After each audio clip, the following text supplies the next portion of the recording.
Audio book रामकथानी प्रबल प्रेरणा। लेखक पंडित श्री राम शर्मा आचार्य जी। भाग प्रवचन 5। ज्યાં प्रेम ત્યાં જ પરમાત્મા। आओ ગાયત્રી તપોભૂમિ મથુરામાં 9 સપ્ટેમ્બર 1968 રોજ પ્રાતઃકાળે અપાયેલું પ્રવચન જ્યાં પ્રેમ ત્યાં પરમાત્મા। દેવીઓ અને ભાઈઓ, માનવ જીવનમાં સુખ શાંતિ પોતાના આચરણ અને કર્મ અનુસાર જ આવે છે। મનુષ્ય કુમાર્ગગામી બને છે તો મુશ્કેલીઓ જ આવે છે, જ્યારે સન્માર્ગગામી બને છે તો સુખ શાંતિ મળે છે। સુખ દુઃખની જવાબદારી પોતાની ઉપર જ હોય છે। રામાયણ જેવા શાસ્ત્રો એટલા માટે જ લખવામાં આવ્યા છે કે સાંભળનાર વાંચનાર પર કર્તવ્ય પાલનનો પ્રભાવ પડે, તેઓ કર્તવ્ય પાલન કરવાનું શીખે।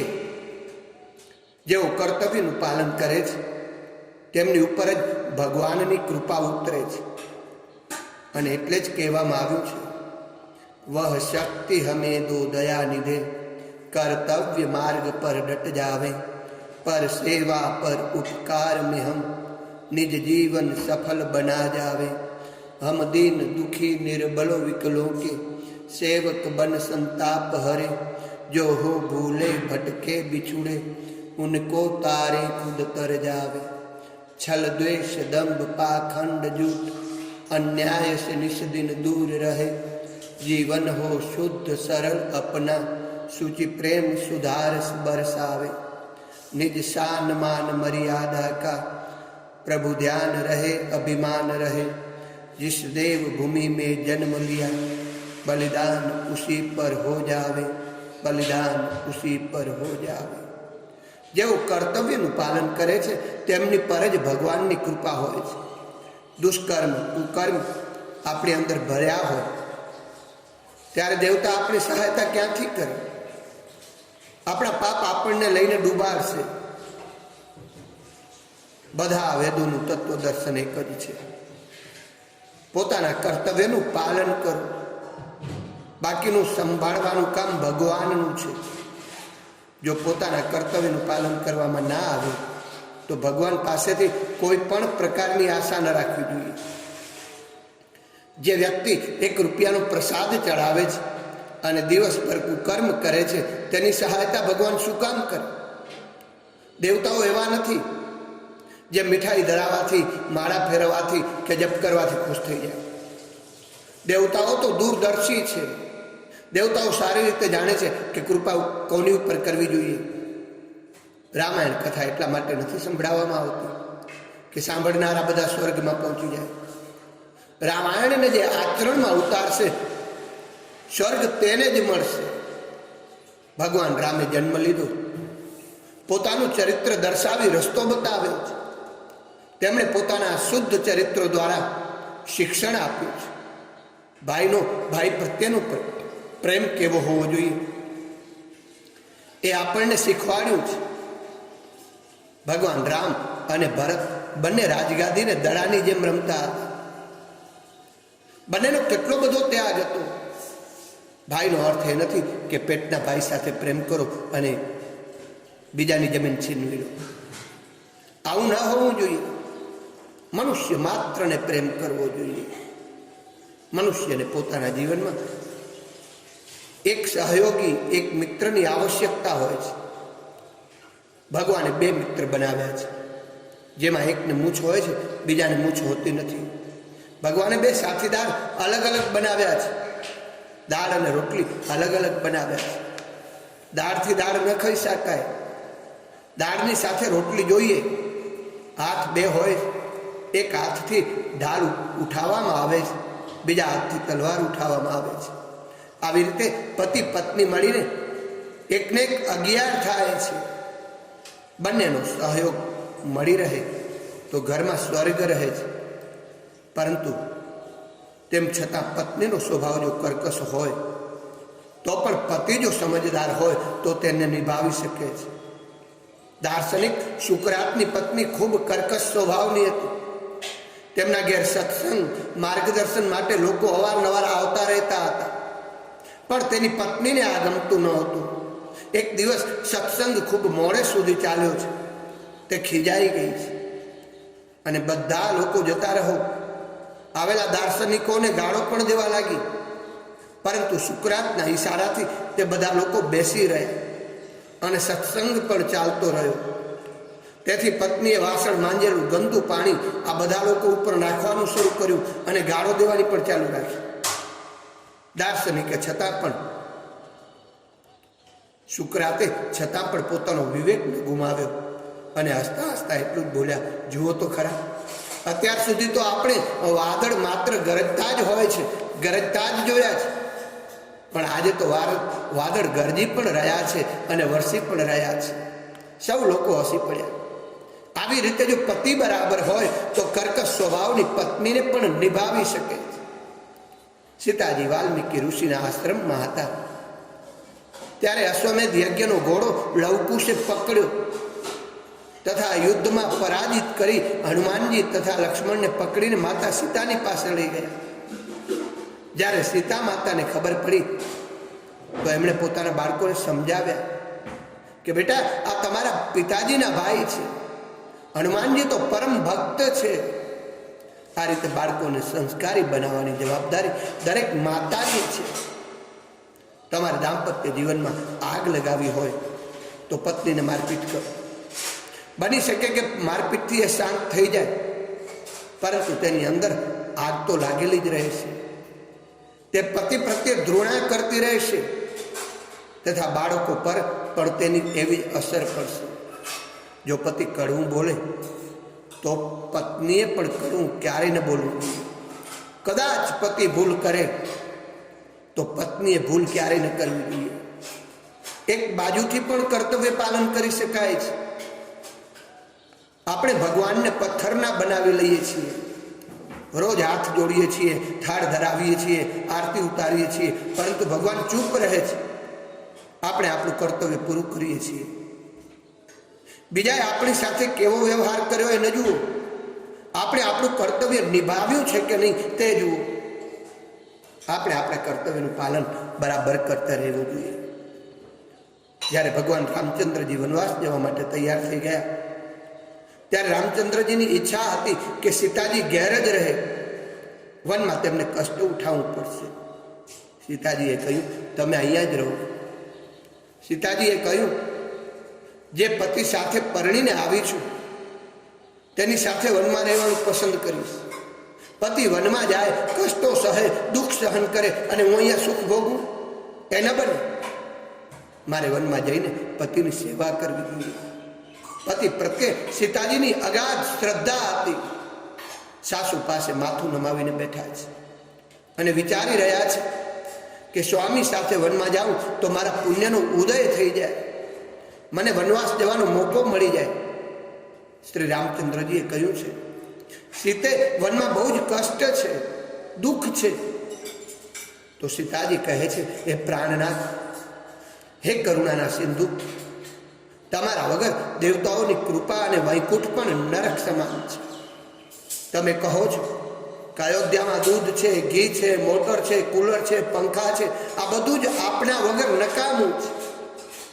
હે પતિદેવ, હે ભગવાન, જે રીતે આત્મા વગર શરીર નિષ્પ્રાણ હોય છે એવી જ રીતે પતિ વગર સ્ત્રી વનમાં જેટલા પણ કષ્ટો હશે એ બધા જ આપની સાથે સુખમાં બદલાઈ જશે.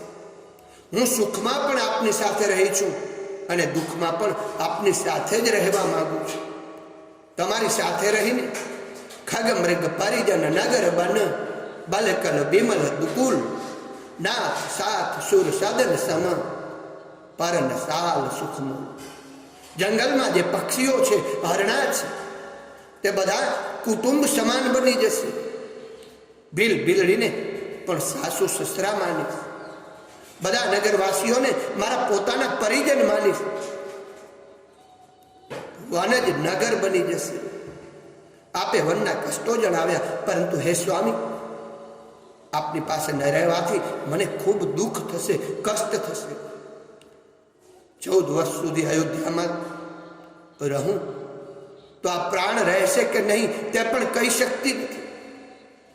સાસુ મનાઈ કરી રહ્યા છે ત્યારે સીતાજી કહે છે, માતાજી મને જવા દો, હું થાકીશ નહીં, હું સેવા કરીશ. તમે કહો છો કે સાથે ચાલવાથી થાકી જઈશ, હું ભગવાનના ચરણ જોઈને પુલકિત થઈ જઈશ, ક્યારે થાકવાની ફરિયાદ કરીશ નહીં. તેમને ભગવાનની મૂર્તિના રૂપમાં જોઈશ. માતાજી આપ કહો છો કે ત્યાં ખરાબ માણસો છે, શું સિંહની પત્નીને શિયાળ લોકડી ખરાબ નજરથી જોઈ શકે છે? ના, મને શ્રી રામચંદ્રજીની સાથે રહેવામાં હે સાસુમાં કોઈ ભય નથી. પતિદેવ આપ જંગલમાં તપ કરો અને હું ઘરમાં ભોગવિલાસ કરું. તમે તપ કરશો તો હું પણ એવી જ રીતે તપ કરીશ, તમારી દરેક પ્રકારે સેવા કરીશ. આમ કહી સીતાજી વ્યાકુળ થઈ ગયા. સીતાજી પોતાના ચરિત્ર દ્વારા પ્રત્યેક નારીને શીખવી રહ્યા છે કે દરેક સ્ત્રીઓએ કેવો વ્યવહાર કરવો જોઈએ, પોતાના પતિ સાથે, પોતાના સાસુ સાથે, પોતાના દિયર સાથે. દરેક સ્ત્રીને કહી રહ્યા છે, જે ઘરોમાં નારી આવી મનોભૂમિ બનાવી શકે તે ઘરોમાં આજે પણ સ્વર્ગ આવી જશે. જ્યારે વનવાસ જવા માટે સુમંત રથમાં બેસાડીને લઈ ગયા ત્યારે સુમંતને સીતાજી કહે છે, સાસુ સસરાને કહી દેજો કે મારા પિતાના ઘેર બધું જ હતું, પરંતુ પતિ વગર જીવન ભારરૂપ લાગે. મારા સસરાજી ચક્રવર્તી રાજા છે, સાસુ દેવીઓ જેવી છે. કેટલું સુખ હતું હું જાણું છું કે જંગલમાં દુઃખ જ દુઃખ છે, પરંતુ મને પતિ સાથે સુખ જ સુખ છે.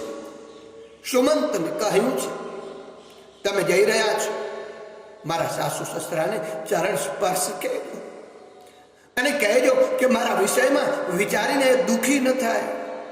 હું પતિ સાથે ખૂબ સુખી રહીશ. પ્રત્યેક સ્ત્રીનો ભાવ આ જ હોવો જોઈએ. ભલે ગમે તેટલા કષ્ટ હોય, દુઃખ હોય, કર્તવ્ય પાલનમાં કદી પાછળ ન રહેવું જોઈએ. ત્યારે પરિવારમાં સ્વર્ગ બનશે, અરે બધી જ મુશ્કેલીઓ દૂર થશે. આ રામાયણ શીખવે છે. છેવટે પોતાની નાવથી શ્રી રામચંદ્રજી, લક્ષ્મણજી અને સીતાજી ગંગા પાર કરાવ્યા છે. કહેવતે પોતાની નાવથી શ્રી રામચંદ્રજી, લક્ષ્મણજી, સીતાજીને ગંગા પાર કરાવ્યા. જ્યારે નાવમાંથી ભગવાન ઉતર્યા તો ભગવાને વિચાર્યું કે મારી પાસે તો કઈ પૈસા પણ નથી. વિચાર્યું કે સ્ત્રીઓ કંઈક પૈસા બચાવીને રાખે છે. તેઓ સીતાજી તરફ જુએ છે કે સીતાજી પાસે કંઈક પૈસા હશે. સીતાએ જોયું કે મારી પાસે પણ કશું નથી. એક વીંટી છે, એ ઉતારી અને આપી દેવી જોઈએ.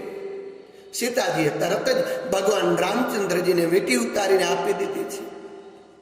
પતિ પ્રત્યે સીતાજીનું કેટલું ઉદાર મન છે. આવો હતો પતિ પત્નીનો પ્રેમ. પત્નીનો પતિ પ્રત્યે પ્રેમ, પતિનો પત્ની પ્રત્યે પ્રેમ.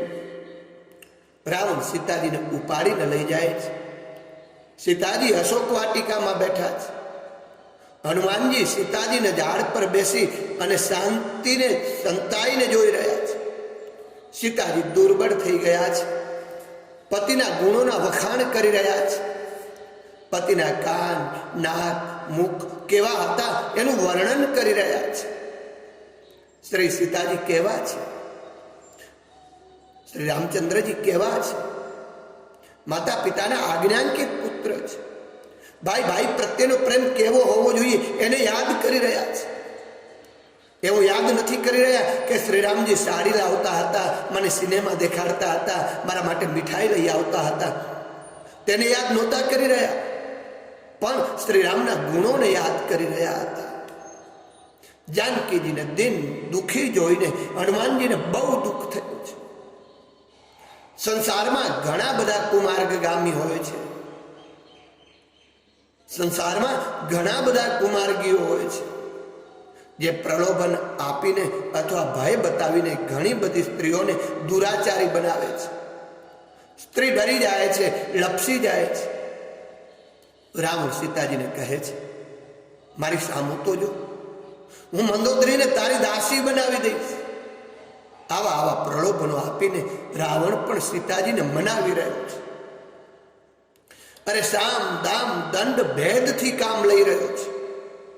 આવી ઘટના કોઈ પણ સ્ત્રીના જીવનમાં આવી શકે છે. એવા સમયે શું કરવું જોઈએ? જ્યારે આવો માણસ મળી જાય તો શું જવાબ આપવો જોઈએ? સીતાજીના મુખનો જવાબ સાંભળો. જો કોઈ દુષ્ટ કોઈ મહિલાને કહે તો શું કહેવું જોઈએ? શું આગિયો કમળને ખીલવી શકે? આગિયાના પ્રકાશથી કમળ ક્યારે ખીલી શકતું નથી. તું તારા ભવિષ્યની વાત વિચાર. ગળામાં આ ભુજાઓને નહીં નાખે. તલવાર ભલે નાખી શકે. આ આશ્વાસનની એટલી જ કિંમત છે કે જેટલી આજ્ઞાના પ્રકાશની. સીતાજીના વનવાસથી સીતાજી વનવાસથી આવી ગયા, મહેલોમાં રહેવા લાગ્યા. સમગ્ર જીવન પોતાના પતિની સેવા કરવામાં લગાવી દીધું છે. પતિના સુખે સુખી રહ્યા છે, પતિના દુઃખે દુઃખી રહ્યા છે. ઘરમાં રહેતા તે સમયની વાત સાંભળો. પોતાના હાથથી સીતાજી બધું જ કામ કરતા હતા. એવું નહીં કે નોકર પાસે બધું કામ કરાવતા હોય.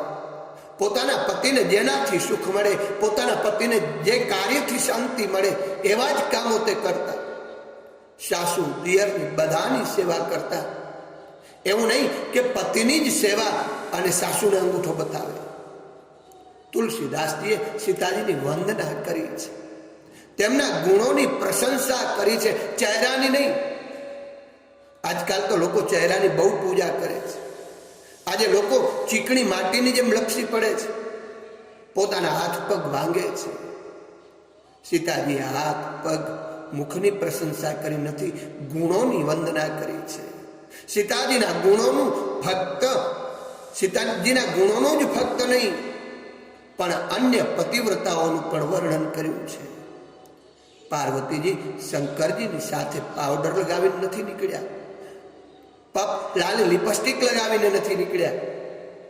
પોતાની જાતને શંકરજી જેવા તપસ્વી જીવનમાં ઢાળીને એવું જ જીવન વિતાવી રહ્યા છે. જેવી રીતે શંકરજી રહે છે, જેવી રીતે શંકરજી ખાય છે, એવી જ રીતે પતિને અનુરૂપ તપ કરવા લાગે છે.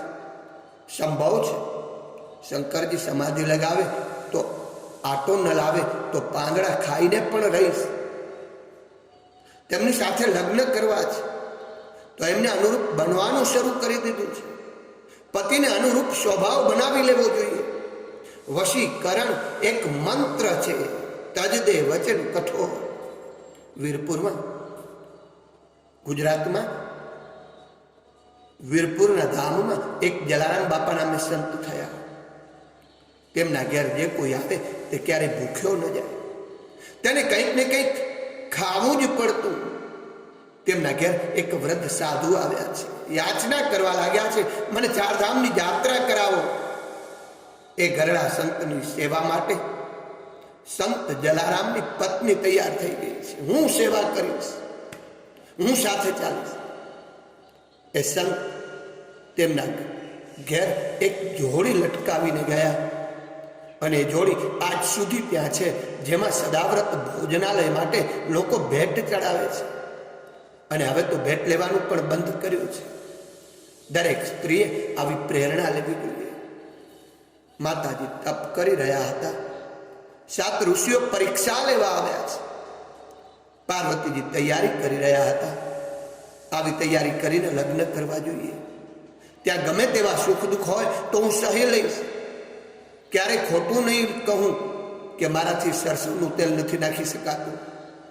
પિયરથી તો હું ખુશ્બુદાર જ તેલ મંગાવીશ. લગ્ન કરવા હોય તો ત્યાંને અનુરૂપ પોતાને બનાવવા પડશે.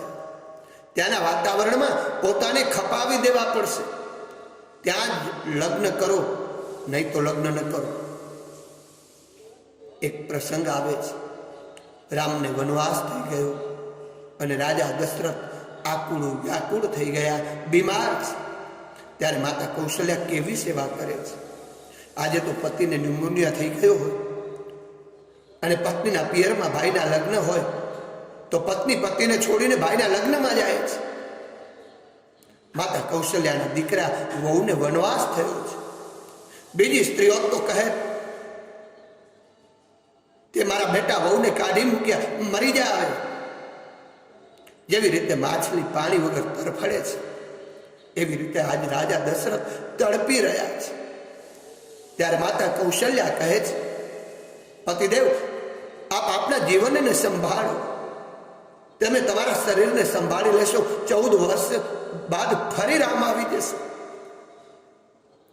પત્નીને પતિ ત્યાં સુધી વાલા હોય છે જ્યાં સુધી સંતાન ન થઈ જાય. બાળક પેદા થયા પછી પતિ પ્રત્યે પ્રેમ એવો રહેતો નથી. પરંતુ કૌશલ્યા યાદ ધારણા આપે છે. પત્નીઓની ફરજ છે કે જ્યારે પતિ પર મુસીબતના દિવસો આવે તો તેને હિંમત આપે.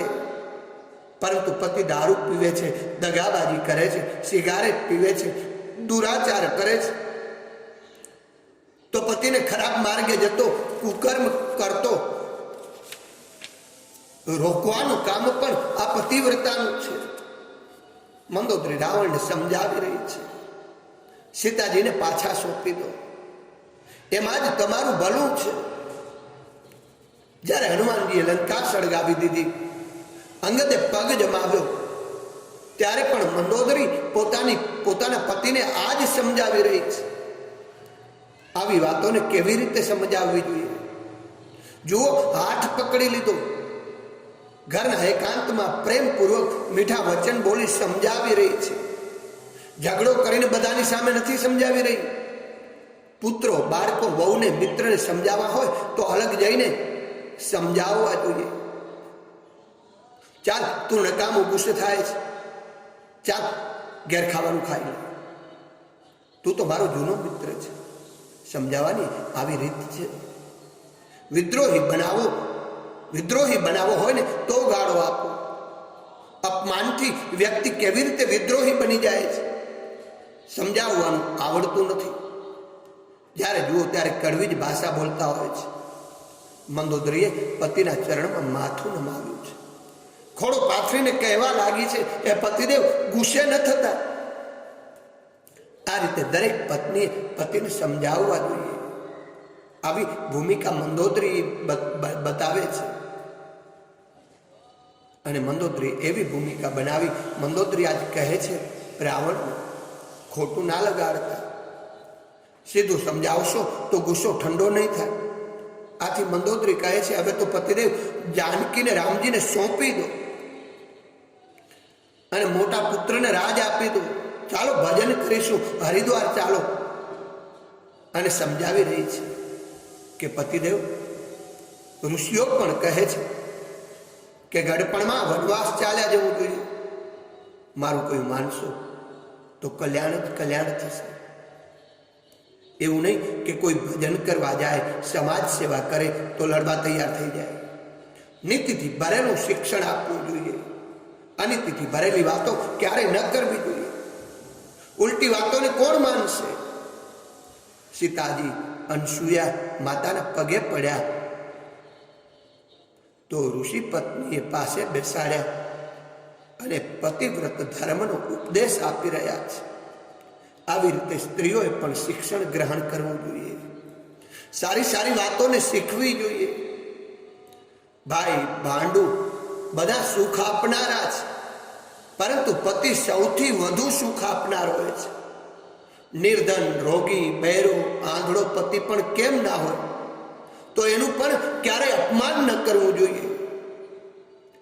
એવો જ પુરુષોનો કાનૂન છે. સ્ત્રી ભલે ગમે તેવી હોય, સંતાન વગરની હોય અથવા મૂંગી હોય, બહેરી હોય, લૂલી હોય કે લંગડી હોય, તો પણ એવું ન કહેવું જોઈએ કે હું બીજા લગ્ન કરી લઈશ. બંને માટે એક જ નિયમ છે, બંને તેનું પાલન કરવું જોઈએ. અનસુયા માતાએ પતિવ્રતના લક્ષણ સમજાવ્યા છે. ઉત્તમ, મધ્યમ, નીચના લક્ષણ બતાવ્યા છે. આ જ વાત પતિઓ માટે પણ છે. કાનૂન બંને માટે એક જ છે. રામાયણ દ્વારા તુલસીદાસજીએ સમજાવ્યું છે કે કઈ રીતે પતિ પત્નીઓ પોતાના કર્તવ્યને પૂરા કરવા જોઈએ. ત્યારે જ આપણા ઘરોમાં સ્વર્ગ આવશે, શાંતિ આવશે. જે ઘરોમાં કલેશ થાય છે, કજિયા થાય છે, ત્યાં ભૂત પિશાચ પેદા થાય છે.